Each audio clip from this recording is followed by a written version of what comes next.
Samantala mga kapuso, record breaker po ang Super Typhoon Yolanda sa marami pong bagay at pinakamalakas na taong ito hindi lang sa Pilipinas kundi sa buong mundo. Pinakamalakas pong naglandfall sa kasaysayan. 6 na beses din itong naglandfall sa 4 na probinsya sa Visayas at isa sa Luzon mula Eastern Samar hanggang Palawan bago ito dumiretso ng West Philippine Sea.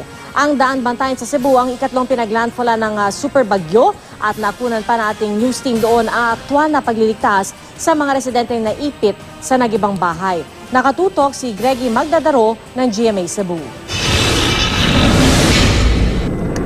Ganito na kalakas ang hangin nang abutan kami ng ikatlong landfall ng Super Typhoon Yolanda sa National Highway sa Daan Bantayan, Cebu. At habang binabagtas ng aming team ang daan, kabi-kabilang mga puno na ang nagbagsakan. Pero hindi na kami nakausad pa dahil sa lakas ng hangin at delikadong sitwasyon.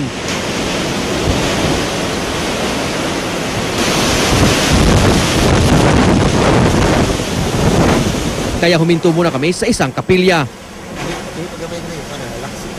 Sa harap nito, may isang bahay kubo at sa gilid naman ang posting mabubuwal na kung wala ang kawad. At sa mismong sandali nang dumaan ang pinakamalakas na hangin, ito na ang nangyari.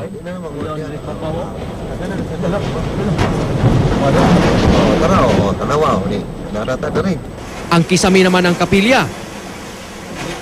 Nagpasilong may napaisin, nagkakabir na mo, pero karon wa na.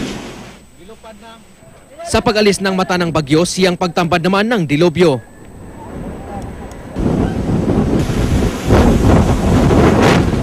Maswerte pang may tuturing ang bahay na ito na natanggalan lang ng bubong. Pero ang bahay na ito nagawa sa bato, tuluyang nagiba. Pero ang nakakikilabot, 4 ang natrap dito kabilang isang batang lalaki at isang matandang babae. Isa-isa silang nailigtas.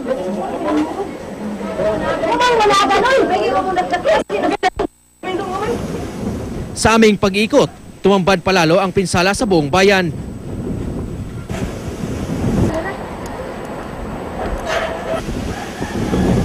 Ang mga evacuation center, tulad ng eskwelahang ito, nilipad ang bubong. Sa ngayon, nagtitiis muna sa Barangay Health Center ang mga evacuees. Greggy Magdadaro, Nakatutok, 24 Oras.